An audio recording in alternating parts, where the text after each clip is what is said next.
오늘 직장 온유입니다. 42장경 페이지 97.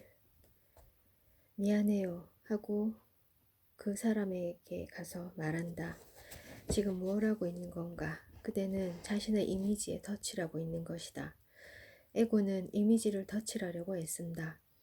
자신의 눈에도 다른 사람의 눈에도 추락한 이미지를 덧칠하려고 애쓴다. 이제 그대는 이성적이 되려고 애쓴다. 적어도 이렇게 말할 수 있는 것이다. 미안해요. 나도 모르게 그랬어요. 어떻게 그런 일이 일어났는지 모르겠네요. 용서해 주세요. 그대는 화내기 전의 수준으로 되돌아오기 위해 쓰고 있다. 이것은 에고의 술수이지 진정한 회개가 아니다. 그대는 같은 일을 다시 저지를 것이다. 붓다는 진정한 회개란 그것을 기억하는 것이라고 말한다. 일어난 일을 온전히 자각하면서 세부적인 것까지 들어가는 것, 뒤로 돌아가는 것, 그 경험을 다시 체험하는 것이라고 말한다. 경험을 다시 체험하는 것은 엉긴 것을 풀고 지우는 것이다. 그뿐만이 아니다. 그것은 그대에게 더욱 깨어있을 수 있는 능력을 준다. 깨어있음은 그것을 기억함으로써 지나간 사건을 다시 자각함으로써 훈련되어 생겨나기 때문이다.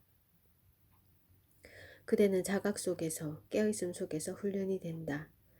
다음에는 좀 더 일찍 자각하게 될 것이다. 이번에는 2시간이 지나서야 화가 가라앉았지만 다음에는 1시간 후에, 그 다음 후에는 몇 분 후면 가라앉을 것이다. 그리고 다시 다음에는 그 일이 일어나자마자 바로 차분해지고 그것을 바라볼 수 있게 될 것이다. 차츰차츰 진보하다가 어느 날은 화가 나 있는 동안에 현행범, 그대 자신을 잡을 것이다. 잘못을 저지르고 있는 현행범인 그대 자신을 잡는 것은 아름다운 경험이다. 그때 돌연 질적인 변화가 일어난다. 그대가 자각으로 꽉 찰 때마다 반응은 멈추기 때문이다.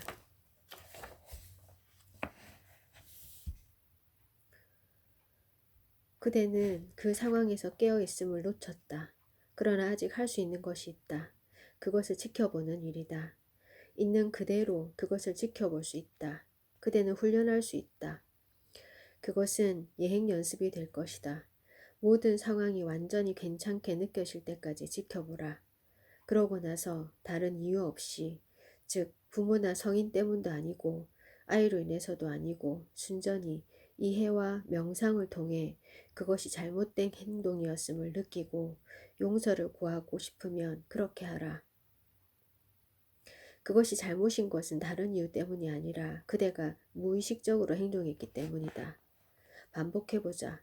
그대는 가서 용서를 구하는데 다른 이유들 때문이 아니다. 재정적, 사회적, 정치적, 문화적 이유 때문이 아니다. 단순히 명상을 해보니 그대가 무의식적으로 행동했다는 사실을 자각하고 알아차렸기 때문에 용서를 구하는 것이다. 그대는 무의식적으로 누군가에게 상처를 입혔다. 어쨌든 가서 그 사람을 위로해야 한다. 가서 그대가 무력했음을, 즉 그대가 무의식적인 사람이고 한계가 있는 인간임을, 정말 미안해하고 있음을 그가 이해할 수 있도록 도와주어야 한다. 그것은 에고로 돌아가는 것이 아니다. 그저 명상을 통해 알아차린 것을 행하는 것이다. 그것은 전혀 다른 차원이다. 많은 잘못을 범한 사람이 스스로 뉘우치지 않고 또 그 마음을 씻지 않으면 업보가 자신의 몸에 돌아오는 것이 마치 흐르는 물이 바다로 들어가 점점 깊어지고 넓어지는 것과 같다. 잘못을 변명하지 마라. 이미지에 덧칠을 하지 마라. 모든 잘못은 변명할 수 있다. 그것을 기억하라. 이유 없는 잘못은 하나도 없다. 그대는 모든 것을 합리화할 수 있다. 그러나 붓다는 말한다. 그러한 사람은 더욱더 무의식적이 되고 더욱더 부주의하게 된다. 마치 흐르는 물이 바다로 들어가 점점 깊어지고 넓어지는 것과 같다. 업을 쌓는 것이다. 만일 계속해서 자신을 변호한다면 자신을 변형시킬 수 없을 것이다. 자신이 무언가 잘못이 있음을 자각해야 한다. 그러한 자각이 변화를 돕는다. 만일 화를 냈거나 욕심을 냈다면 그것은 그대가 무의식적일 때 일어난 일이다. 그것을 알아차려라. 빠르면 빠를수록 좋다. 그것에 대하여 명심하라. 중심으로 들어가고 중심으로부터 감응하라. 인정한다는 것은 변화될 수 있는 아주 의미 있는 한 걸음을 내딛는 것이다. 붓다는 아주 중요한 것을 말하고 있다. 이것을 인정한다면, 그것을 알게 되었다면 이제 그대 자신을 고쳐라. 보통 우리는 뭔가 잘못된 일이 일어났습니다 하고 알아차릴 때조차도 자신을 고치려 하지 않는다. 오직 자신의 이미지만을 고치려고 할 뿐이다. 우리는 모든 사람이 우리를 용서했다고 느끼기만을 바란다. 우리는 우리 쪽에 잘못이 있었지만 용서를 구했고 일이 다 잘 되었다고 모두가 알아주기를 바란다. 우리는 다시 기초로 돌아왔다. 실추된 이미지는 다시 왕자 위로 돌아왔다. 우리는 자신을 고치지 않는다. 그대는 몇 번이고 용서를 구했었다. 그러나 끊임없이 똑같은 짓을 되풀이하고 있다. 그것은 그 용서가 단지 정략이고 정치였으며 교묘한 속임수였을 뿐 그대는 여전하다는 것을, 그대는 전혀 변하지 않았음을 보여준다. 그대가 화낸 것에 대해 또는 누군가를 모욕한 것에 대해 정말로 용서를 구한다면 그 일은 다시 일어나지 말아야 한다. 오직 그것만이 그대가 진정으로 변화하고 있음을 증명할 수 있다. 뭔가 잘못되어 간다고 느끼는 순간, 그대가 줄곧 무의식적이 되고 있다고 느끼는 순간, 그대가 기계적으로 행동하고 반응하고 있다고 느끼는 순간, 그때는 뭔가 해야 하는데 그 행위는 더욱더 깨어 있어야 한다. 그것이 그대를 고치는 유일한 길이다. 붓다는 자신의 실수를 인정한 사람이라고 말한다. 붓다는 단지 실수를 인정하라고 할 뿐 비난하라고는 하지 않는다. 비난할 것이 없기 때문이다. 실수는 인간적이고 자연스럽다. 우리는 무의식적인 존재다. 붓다는 깨어나는 순간들은 아주 짧고 그 주기는 길다고 말한다. 주위의 모든 존재계를 지켜보라. 그대가 깨어날 수 있을 때마다 그 행운을 놓치지 말라.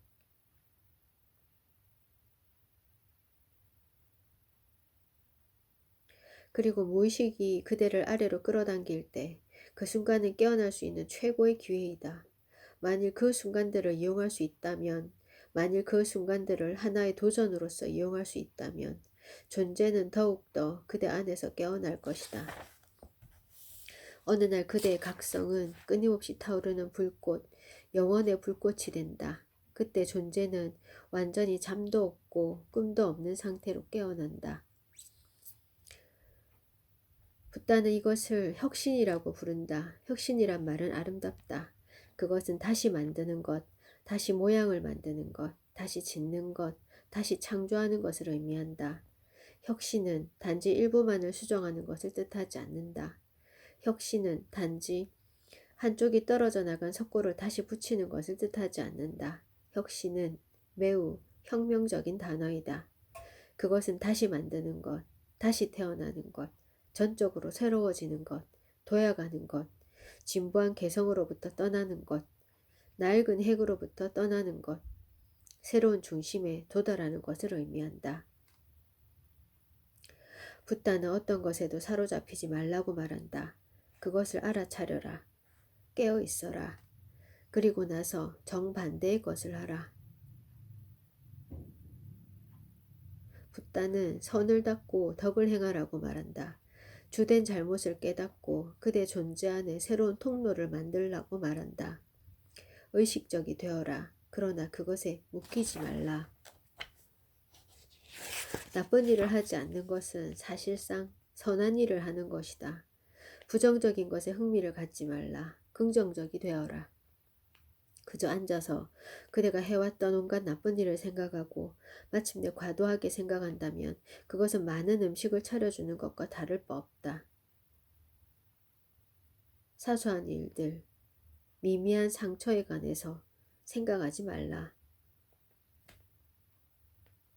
모든 실수는 대부분 평범한 것들이다. 그대가 무슨 그리 엄청난 죄를 범할 수 있겠는가? 모든 죄는 이미 다 범해졌던 것들이다. 새로운 죄는 찾을 수 없다. 원죄를 찾는다는 것은 거의 불가능하다. 버트런드 러셀은 기독교의 신은 부조리하다고 말하곤 했다. 러셀은 나는 나의 죄들, 즉 범했던 죄들과 범하지는 않고 생각만 했던 죄들을 세워보았다. 어떻게 이 사소한 것들 때문에 내가 지옥에 떨어져 영원히 고통받아야만 하는지를 이해할 수 없다. 아무리 엄격한 행정관이라 해도 인간을 40년 이상 감옥에 보낼 수는 없는 법이다. 붓다는 이런 행위들을 단지 나쁜 행실 또는 우아하지 않은 행위라고 불렀다. 붓다께서 말씀하셨다. 악한 사람이 선한 사람이 있다는 말을 듣고 일부러 찾아와 악에 찬 욕을 하더라도 그것을 참고 견디며 그에게 화내지 말라. 악한 사람은 남을 욕함으로써 스스로를 욕하는 것이다.